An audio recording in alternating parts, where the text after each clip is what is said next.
thought it would be good to tackle Ork Stompa just as a kit that you can treat as lots of little painting tests and experiments for rust effects, worn metal, worn paint. And I've glued together all the sub-assemblies. I think it's better to tackle it like that. I think just gluing the whole thing up as one big model would make it tricky to paint.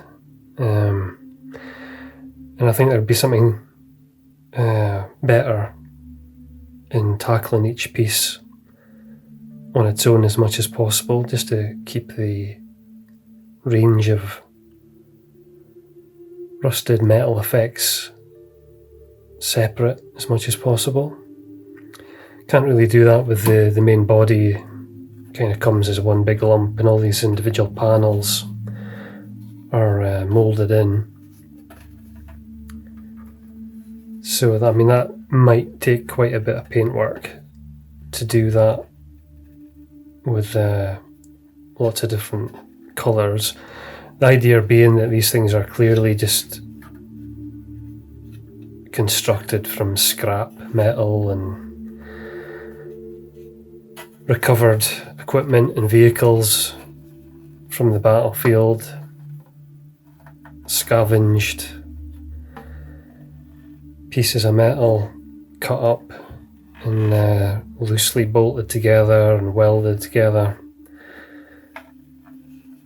But nonetheless, so I've glued the main body together, put some of these extra items on.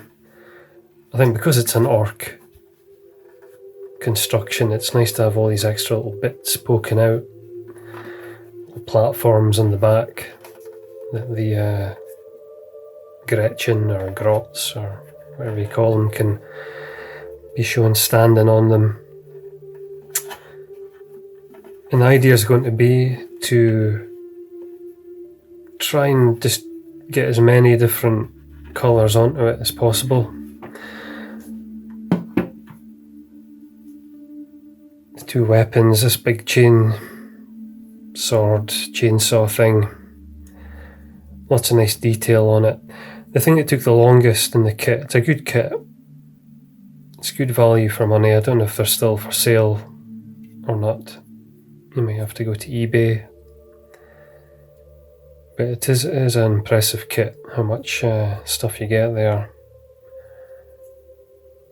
There's not much in the way of options for the weapons. Basically you get the two arms, but it's lots of detail. But the thing that takes the longest with so many parts is just the cleanup, trying to get rid of mould lines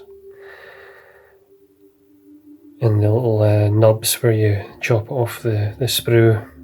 That takes a long time. You know, just dealing with all these individual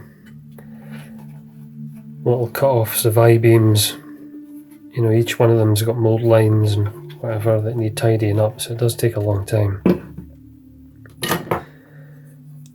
I've tried to keep everything as separate as I can. I mean, this is all part of one weapon, but I thought for ease of painting, if I keep it all separate, and then we can glue it up later. So no real magnetising. The only bit of magnetising I've done is for the head, just so the head can turn around if needed. I've had to add a couple of bits of styrene tube here, which I either threw them away or they weren't in the actual kit on the sprues, but you can see there's a couple of recesses there to take two little tubes, so I've just added in my own bits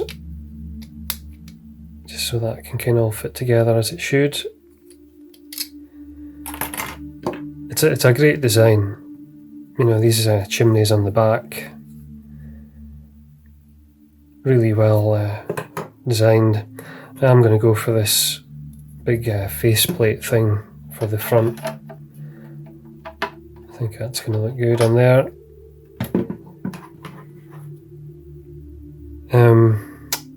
I have masked off the bits where there's some main features going to be glued on, so the 2 feet, the 2 arms, just a little bit of masking tape roughly over it, so that after undercoating or priming you can make sure there's still some bare plastic for gluing together, especially with some of these big heavier bits that need to hold their position. Better to have plastic to plastic for the glue rather than having paint in amongst it. So the idea is we'll just get these all undercoated, and then we've got all these individual little plates to try different rust effects on. I think that'll be quite good. I really like this little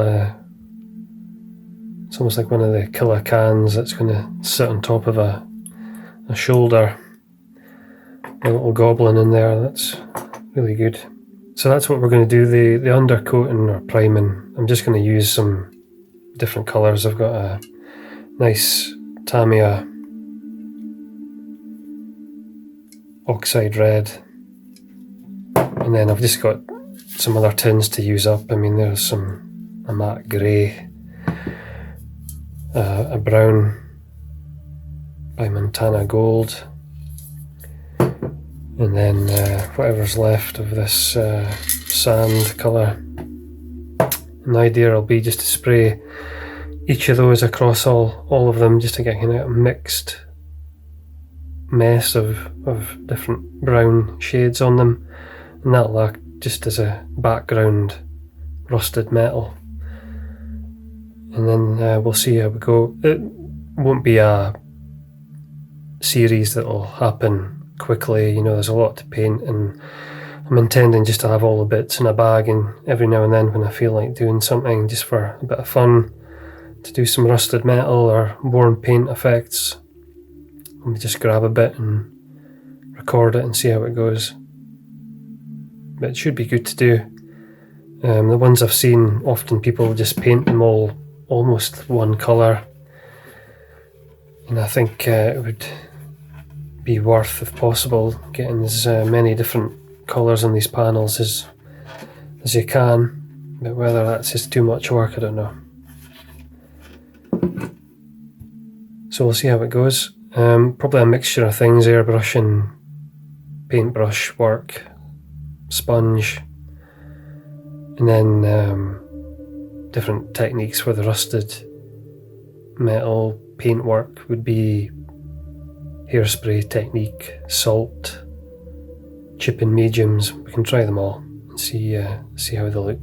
I think it'll benefit from having different effects, different styles of those things, just to help sell the idea that this construction's been pulled together from all sorts of different sources at different times. So we'll see how it goes.